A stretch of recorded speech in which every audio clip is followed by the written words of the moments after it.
Jean-Luc Baroyer, dites-nous aujourd'hui quelles sont vos préoccupations, vos problèmes, vos inquiétudes dans votre profession? Aujourd'hui, je suis complètement découragé, désabusé. Je suis dans le métier depuis toujours. Et aujourd'hui, je suis fatigué que depuis de nombreux mois et de nombreuses années, on me montre du doigt en tant qu'agriculteur, je veux dire, comme étant quelqu'un qui ne participe pas aux enjeux économiques et environnementaux, dans le sens que je suis en production conventionnelle et soumis à des cahiers des charges depuis de nombreuses années. J'estime être attentif à tous les enjeux environnementaux et économiques. Et régulièrement, je suis attaqué par des gens des donneurs de leçons, qui ne sont pas forcément au fait des problèmes de l'agriculture, donc entre autres, et qui me montrent du doigt, nous montrent du doigt les agriculteurs comme étant soi-disant des empoisonneurs, des prédateurs pour l'environnement, alors que c'est des sujets que j'ai à cœur depuis trop longtemps, j'oserais dire depuis toujours, quoi. Voilà. Alors Jean-Luc, justement, que pensez-vous de l'état de la France en ce moment? L'état de la France, pour moi, aujourd'hui, c'est catastrophique. Je suis très inquiet parce qu'on va contre le mur. On est en train de détruire en France tout notre savoir-faire. On est en train de détruire tout un pan de l'agriculture française qui a permis depuis des générations de nourrir la population. On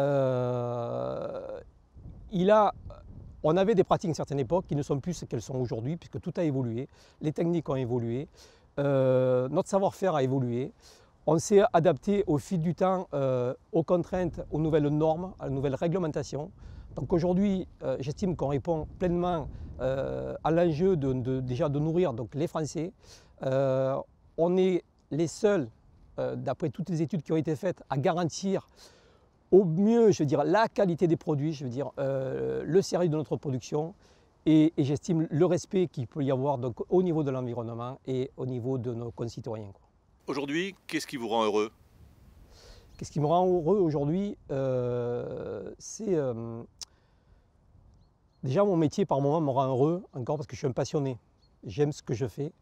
Et derrière le découragement qu'il y a et l'abattement qui me guide aujourd'hui, de produire donc, des fruits, de planter un arbre, de le guider pour qu'il se développe, pour qu'il grandisse et qu'il produise au mieux qu'il puisse produire, ouais, cela, ça me rend heureux.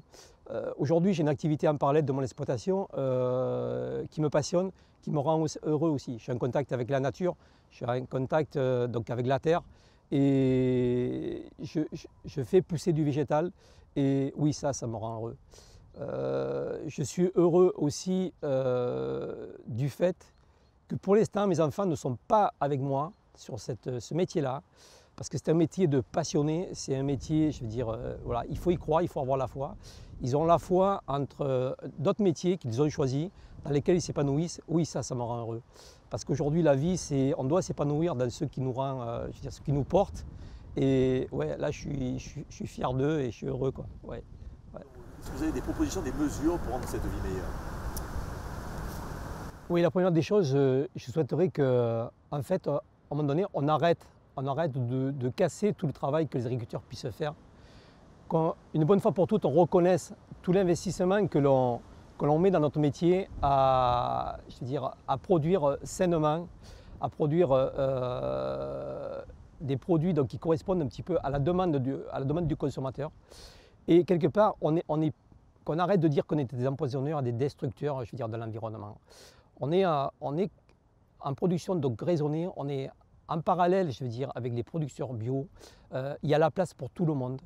Qu'on arrête, voilà, une bonne fois pour toutes de détruire tout ce que l'on fait depuis de très nombreuses années, de détruire tout ce que les générations précédentes ont créé. J'en veux pour preuve aujourd'hui, on est en Provence, on est en train de nous limiter donc, dans les irrigations, dans l'utilisation de l'eau. C'est une hérésie la plus totale. Parce que moi-même, sur mon exploitation aujourd'hui, je suis amené à mettre des abreuvoirs pour faire boire les écureuils, faire boire les lapins, parce qu'ils nous donnent tellement plus d'eau telle qu'à l'époque on a mené donc gravitairement pour irriguer nos productions, qu'aujourd'hui, ils s'attaquent à nos canalisations pour aller chercher l'eau derrière les tubes qu'on a été obligé de poser, parce qu'on nous pousse à économiser l'eau, entre guillemets, je veux dire, voilà. Il faut savoir que la province et notre secteur à nous, l'Is-sur-Sorgue, l'agriculture est ce qu'elle est parce que depuis la nuit des temps, les agriculteurs donc, ont mis en place des réseaux d'irrigation. On a amené l'eau, je veux dire, chez nous. Et de fait, ça nous permet aujourd'hui de produire et de cultiver. Dans ces restrictions-là qu'on nous impose, prétestant qu'aujourd'hui l'eau c'est un enjeu qui est phénoménal, alors qu'on en rejette toujours autant en Méditerranée, ça nous pénalise fortement dans notre production. Voilà. C'était un élément de plus donc, qui fait que il faut que ce regard-là change. On n'est pas des prédateurs, on n'est pas des gaspilleurs d'eau.